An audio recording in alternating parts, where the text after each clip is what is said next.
সালাম আলাইকুম।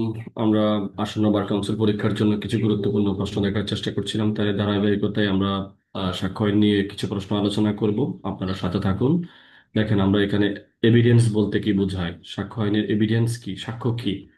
সাক্ষ্য হচ্ছে এমন কিছু বিষয় যার মাধ্যমে কোনো কিছু প্রমাণ করা বা অপ্রমাণ করা যায়। অন্যভাবে বলতে গেলে সাক্ষ্য বলতে তর্কিত বিষয়ে বিচারিক সিদ্ধান্ত গ্রহণের জন্য প্রমাণের উপায়সমূহকে বোঝায়। সাক্ষ্য আইনের 3 ধারায় স্বাক্ষর পরিপূর্ণ কোনো সংজ্ঞা দেওয়া হয়নি, এবং তাতে মূল, মৌখিক বা দালিলিক বা শারীরিক পরাধীন স্বাক্ষর কথা বলা হয়েছে। এবং অধ্যাপক টেইলরের মতে সাক্ষ্য হলো এক প্রকার আইনত আপনার পন্থা, বা যা কোনো ঘটনাকে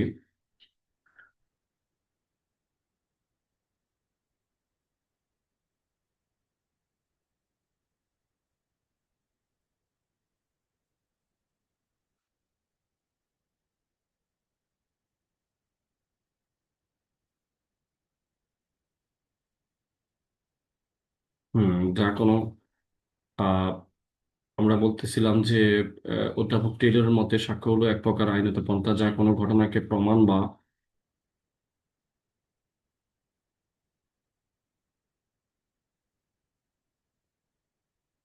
অপ্রমাণ করার চেষ্টা করে,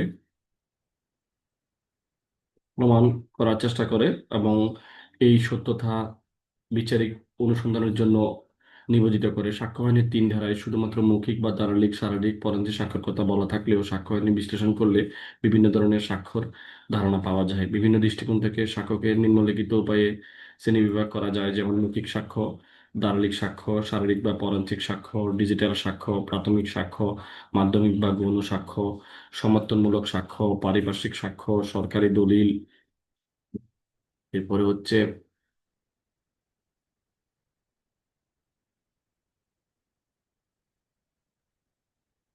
যেমন পাবলিক ডকুমেন্ট, সরকারি দলিল এবং বেসরকারি দলিল ইত্যাদি।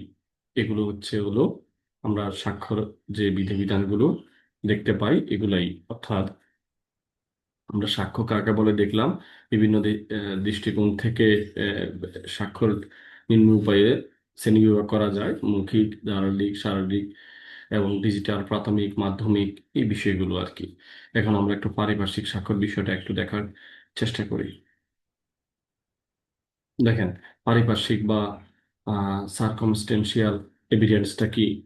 পারিপার্শ্বিক সাক্ষ্য এক ধরনের সাক্ষ্য। এই ধরনের সাক্ষ্যর মাধ্যমে বিভিন্ন বিষয়ে সরাসরি প্রমাণ করা যায় না, কিন্তু পরিস্থিতি বা পারিপার্শ্বিক অবস্থা থেকে বিচার্য বিষয়কে অনুমান করা যায়। পারিপার্শ্বিক অবস্থা এগুলো সাধারণত এক সূত্রে গাঁথা থাকে এবং সবগুলো অবস্থানকে একসঙ্গে বিবেচনা করে বিচার্য বিষয় বা সত্যতা বা অসত্যতা সম্পর্কে একটি শক্তিশালী ইঙ্গিত পাওয়া যায়। তাই পারিপার্শ্বিক অবস্থা বা ঘটনাগুলো একটির সাথে আরেকটি বিবেচনা করলে একটি প্রকৃত ঘটনা সম্পর্কে ধারণা পাওয়া যায়। পারিপার্শ্বিক স্বাক্ষর ধারাবাহিক বন্ধন বা চেইন অফ সার্কমশিপ সার্ক কমাস্টেন্সিয়াল এভিডেন্স খুবই গুরুত্বপূর্ণ।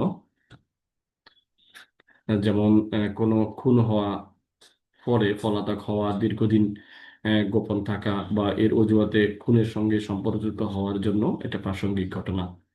একটি মামলার আদালত মতামত দেন যে কোনো ব্যক্তিকে পারিপার্শ্বিক সাক্ষ্যের ভিত্তিতে সাজা দেওয়ার জন্য তার বিরুদ্ধে অপরাধ সন্দেহাতীতভাবে প্রমাণিত হতে হবে, এবং পারিপার্শ্বিক ঘটনা বা অবস্থা আসামির দোষ চূড়ান্তভাবে প্রমাণ না করে আসামির দোষ সম্পর্কে জোরালো সন্দেহ সৃষ্টি করলে তা পারিপার্শ্বিক সাক্ষ্য হবে না, এবং এই ধরনের সাক্ষ্যের ভিত্তিতে আসামিকে সাজা দেওয়া যাবে না।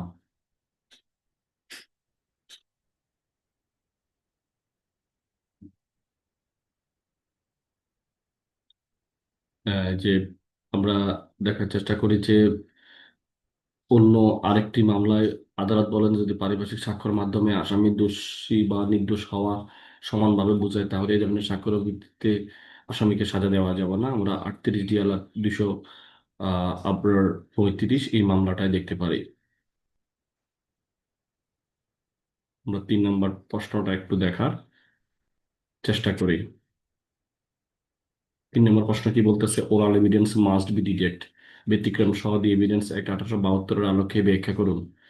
BGS পরীক্ষায় আসছে, মৌখিক সাক্ষ্য অবশ্যই প্রত্যক্ষ করতে হবে, সেটি যে প্রকারে হোক। দি এভিডেন্স অ্যাক্ট 1872-এর 60 ধারায় বলা হয়েছে মৌখিক সাক্ষ্য নিম্নরূপ। সাক্ষ্যর বিষয়টি যদি দেখার মতো হয়, তবে আহ, যে সেটি দেখেছে তাকে আদালত এসে বলতে হবে যে সে এটা দেখেছে। সাক্ষ্যের বিষয়টি যদি শোনার মতো হয়, তাহলে তার মনে হয় যে শুনেছে, তাহলে আদালত এসে বলতে হবে যে সে এটা শুনেছে।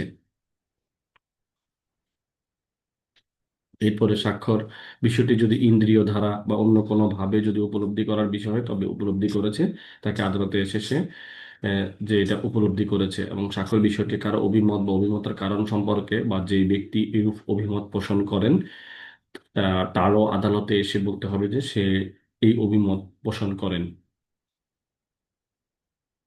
এরপরে আমরা একটু ব্যতিক্রমটা দেখার চেষ্টা করি, যে নিম্নোক্ত ক্ষেত্রে মৌখিক সাক্ষ্য প্রত্যক্ষ না হলেও গ্রহণযোগ্য হইতে পারে।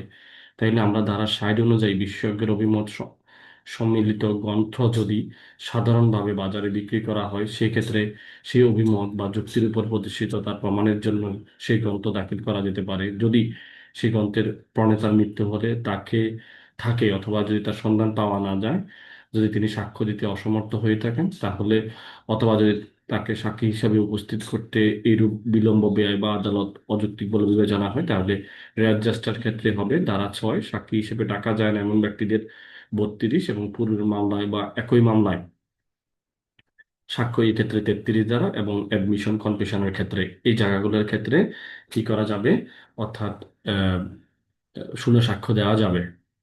এর ব্যতিক্রম, oral evidence must B directed, ব্যতিক্রম। আশা করছি আপনারা বিষয়টা বুঝতে পেরেছেন। এরপরে আমরা চলে যাই স্রোত সাক্ষ্য বিষয় নিয়ে। আমরা একটু চলে যাই, স্রোত সাক্ষ্য কি আদালতে গ্রহণযোগ্য, আলোচনা করুন।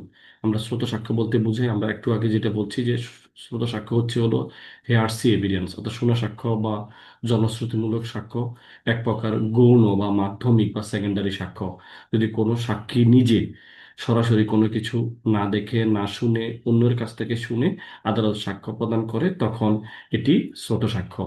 সাক্ষ্য আইনের 3 ধারার মৌখিক সাক্ষ্যর সংজ্ঞা দেওয়া হয়েছে, কিন্তু সেই সংজ্ঞা অনুযায়ী মৌখিক সাক্ষ্য সব ক্ষেত্রে প্রত্যক্ষ হবে, যা কোনো ব্যক্তি প্রত্যক্ষভাবে বা ভাবভঙ্গিতে প্রকাশ করে। সাক্ষ্য আইনের 60 ধারা অনুযায়ী মৌখিক সাক্ষ্য প্রত্যক্ষ হতে হবে, কারণ আইন সর্বদাই সুবিচারের জন্য উৎকৃষ্ট সাক্ষ্য চাইবে। তাই আইনসঙ্গত কারণ ব্যতীত উৎকৃষ্ট সাক্ষ্য বাদ দিয়ে আদালত নিকৃষ্ট ধরনের সাক্ষ্যের উপর নির্ভর করতে পারে না। শোনা বা শ্রুত সাক্ষ্য উৎকৃষ্ট মানের মতামত বা ডক্ট্রিন অফ বেস্ট এভিডেন্স এর পরিপন্থী। এরপরে আমরা একটু দেখি যে আদালতের শ্রুত সাক্ষ্যের গ্রহণযোগ্যতা কি। হ্যাঁ, শূন্য সাক্ষ্যের উপর আইনত ভিত্তি নেই, আদালত শূন্য সাক্ষ্যের উপর ভিত্তি করতে পারে না, তাই এই সাক্ষ্যের ভিত্তিতে দণ্ড দেওয়া যায় না। শ্রুত সাক্ষ্যের গ্রহণযোগ্যতা সম্পর্কে সাক্ষ্য আইনের সরাসরি কিছু বলা না থাকলে উচ্চ আদালত বিভিন্ন সিদ্ধান্ত থেকে সাক্ষ্যের গ্রহণযোগ্যতা সম্পর্কে স্পষ্ট ধারণা লাভ করা যায়। তারপরে আমরা দেখি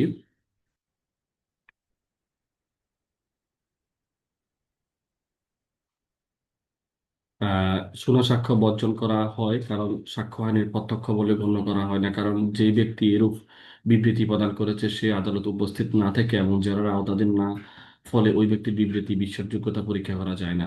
শ্রোত সাক্ষ্যের গ্রহণযোগ্যতা বা অগ্রহণযোগ্যতা সবচেয়ে ভালো ব্যাখ্যা পাওয়ার জন্য সফিউল্লাহ বনাম রাষ্ট্র এই মামলায় আদালত বলেন যে যে ব্যক্তি সাক্ষীর কাছ থেকে বিবৃতি দিয়েছে, সে সাক্ষ্য দিতে আসতে না পারলে তার কাছে বিবৃতি দিয়েছে তার শ্রুত সাক্ষ্য হিসেবে গৃহীত হবেন। যদি বিবৃতির বিষয়বস্তু নয় বরং বিবৃতি দেওয়ার ব্যাপারটি বিবেচ্য বিষয় হয়, তাহলে তার কাছে বিবৃতি দেওয়া হয়েছে শ্রুত সাক্ষ্য নয়, তা গ্রহণীয়, বরং তা গ্রহণীয়। এরপরে আমরা দেখি যে আপনার স্রোত সাক্ষ্যের ব্যতিক্রমগুলো আমরা একটু আগে বলেছিলাম, যে স্রোত সাক্ষ্যের ব্যতিক্রম হচ্ছে রেজিস্ট্রার এর ক্ষেত্রে, এবং সাক্ষী হিসেবে ডাকা যাবে না এমন ব্যক্তিদের 32, এবং পূর্বের মামলায় বা একই মামলা পলাতক সাক্ষ্য 33, অ্যাডমিশন কমপ্লিশনের ক্ষেত্রে। আশা করছি বিষয়টা বুঝতে পেরেছেন। আমরা একটু একটু সমস্যামূলক প্রশ্ন দেখার চেষ্টা করি। অ্যাডভোকেসি 2023 সালে আসছে, যে কি বলতেছে, বাটোয়ারা মোকদ্দমার বাটোয়ারা মোকদ্দমার বাদী পিতৃত্ব প্রমাণের জন্য ডিএনএ পরীক্ষার প্রতিবেদন জমা দেন। আদালত অভিমত ব্যক্ত করেন যে উক্ত প্রতিবেদন দেওয়ানি মোকদ্দমার সাক্ষ্য হিসেবে গ্রহণযোগ্য নয়। আদালত এই মতামত দিয়ে এভিডেন্স অ্যাক্ট 1872-এর আইনসঙ্গত কি উত্তরের সপক্ষে যুক্তি দিন। অ্যাডভোকেসি বিরোধ দেশ এর প্রতিবেদন দেওয়ানি মোকদ্দমা সাক্ষ্য হিসেবে গ্রহণযোগ্য নয়। আদালতের এই অভিমতের মধ্যে এভিডেন্স একটি আনুষঙ্গিক কি? হ্যাঁ, এটা হলো ইস্যু, সিদ্ধান্ত না। আদালতের এই অভিমত দি এভিডেন্স অ্যাক্ট আইনসঙ্গত নয়, কারণ দি এভিডেন্স অ্যাক্ট 1872 সর্বশেষ সংশোধনী তিনের বক্তব্য অনুসারে ডিএনএ যদি কোনো ঘটনা বা মিথ্যা প্রমাণ করে তাহলে ফিজিক্যাল বা ফরেনসিক এভিডেন্স হিসেবে গণ্য হবে। এছাড়াও ধারা 1 অনুযায়ী সাক্ষ্য আইনে ফৌজদারি ওই মামলা ক্ষেত্রে পরিচালিত ডিএনএ পরীক্ষার প্রতিবেদন দেওয়ানি মোকদ্দমার কোনো ঘটনা বা মিথ্যা প্রমাণ করার জন্য প্রয়োজনীয় হলে দেওয়ানি মোকদ্দমায়